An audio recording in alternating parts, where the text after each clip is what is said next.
Tuan-tuan dan puan-puan sedang hadirin hadirat yang dirahmati Allah Subhanahu Wa Taala. Baik, kita terus pula kepada berkenaan dengan apa yang dipanggil sebagai perjalanan umrah. Okey. Nanti insya-Allah kita akan, ini aktiviti yang akan dijalankan di Madinah, insya-Allah ziarah luar. Insya-Allah kita akan ziarah ke Masjid Quba. Masjid Quba ni terletak di perkampungan Quba, kira-kira 3 km daripada arah selatan Madinah. Nanti kita insya-Allah akan pergi Jabal Uhud dan kita akan pergi ladang kurma. Dan juga dia kata antara aktiviti lain kita melawat Masjid Qiblatain dan juga Masjid Tujuh. Okey. Dan insya-Allah nanti bila sampai Madinah, nanti kita akan jalan-jalan di sekeliling Masjid Nabawi itu. Kita akan tengok di mana makam Rasulullah sallallahu alaihi wasallam. Kemudian nanti kita akan ziarah Raudhah. Nanti kita insya-Allah biasa boleh masuk 2 kali. Satu guna nusuk, satu guna tashrih, remit. Dan nanti kita akan pergi juga melawat Saqifah Bani Sa'idah. Cuma yang kita pergi yang baru ni, Saqifah Bani Sa'idah ni dah tak ada dah. Dia dah buang semua pokok-pokok ni dan dia ratakan sahaja. Dan perkuburan Baqi'. Ini insya-Allah pula jemaah lelaki boleh masuk. Biasanya dia buka pada waktu subuh dan juga asar. Bolehlah masuk ke dalam ni untuk melihat perkuburan penduduk Madinah dan sahabat-sahabat yang besar lah. Okay. Dan dia kata antara aktiviti lain nanti insya-Allah kita akan melawat Masjid Al-Ghamamah, Masjid Sayyidina Abu Bakar, Masjid Sayyidina Ali, makam Sayyidina Abu Bakar dan makam Sayyidina Umar. Ini semua termasuklah dalam kita punya package kita tu. Baik, nanti tuan-tuan bila sampai di Madinah, di Masjid Nabawi lah.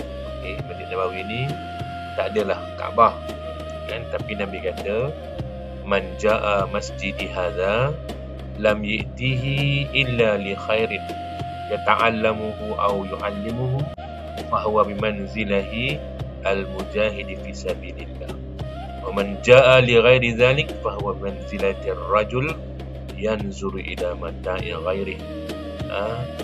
Barang siapa yang mendatangi masjid aku ni, tidaklah dia datang melainkan kerana sesuatu kebaikan yang dia pelajari atau mengajarkannya, maka dia seperti orang yang berjihad di jalan Allah.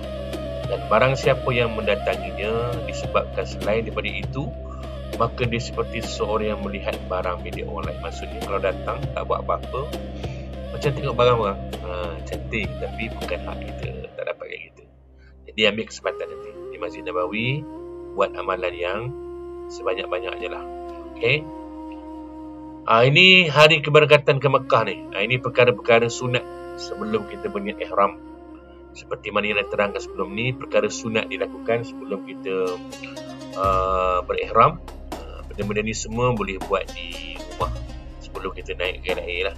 Potong kuku, mandi sunat ihram, berwangi-wangian, memakai pakaian ihram, boleh solat sunat ihram, naik bas dan miqat di Bir Ali. Ini untuk orang yang daripada Madinah nak menuju ke Mekah lah. Okay. Bila kita miqat di Bir Ali, ini ceritanya orang Madinah ni, orang dari Madinah ke Mekah, bila sampai di Masjid Bir Ali tu, maka dia membaca niat umrah dan mematuhi 13 larangan ihram dan disunatkan memperbanyakkan talbiyah. Naik bas ataupun nanti ada yang naik train. Ini cerita orang yang daripada Madinah nak ke Mekah. Kita ni insya-Allah kita masuk Mekah dulu. Ada sikitlah ubah dia, tapi yang lain semua sama je. Sama juga kena bertalbiyah dan sebagainya. Ini talbiyah. Labbaik Allahumma labbaik. Labbaik la syarika lak labbaik. Innal hamda wan ni'mata laka wal mulk la syarika lak. Kita menyahut panggilan Allah Subhanahu wa taala.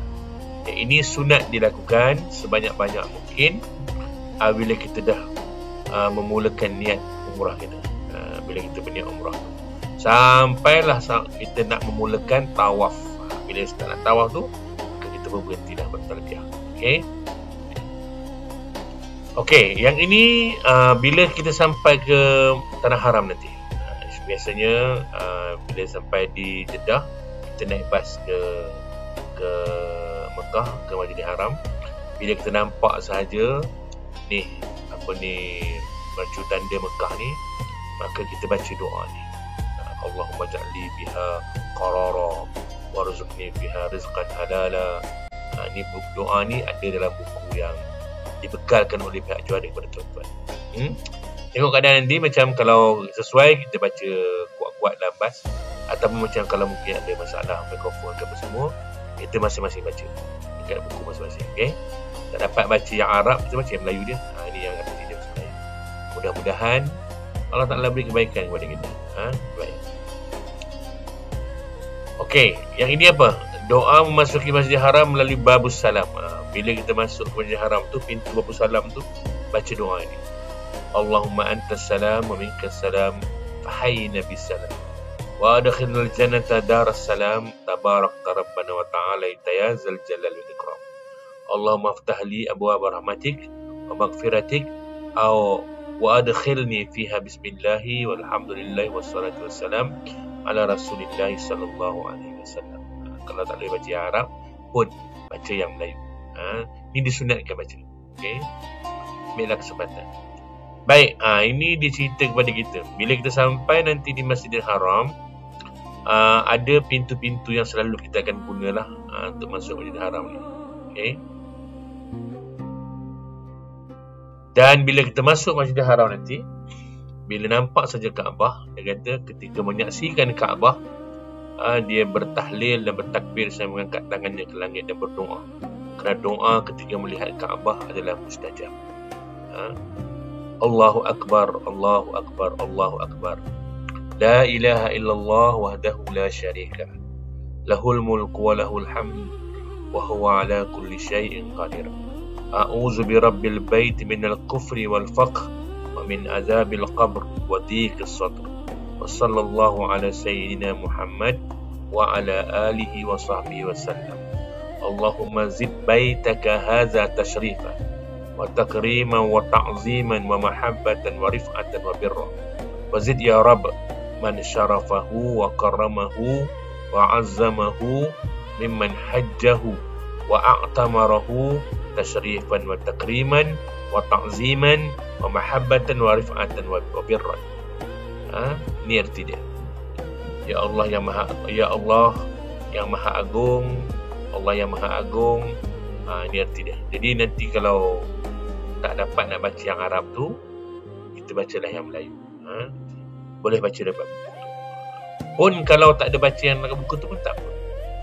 Melihat Kaabah kita doa supaya mendapat keberkatan. Okey. Nanti bila kita sampai di Masjidil Haram, kita sekarang dalam keadaan kita baca niat tadi dekat dalam kapal terbang kan, dekat miqat, iaitu Qarnul Manazil. Jadi bila kita dalam baca niat tu, kita terikat dengan larangan ihram, dan bila kita bergerak ke Mekah nanti, kita dalam keadaan berihram. Jadi bila kita letak beg semua dekat hotel, maka kita melakukan rukun umrah yang kedua, iaitu tawaf. Ini tawaf umrah ataupun tawaf rukun.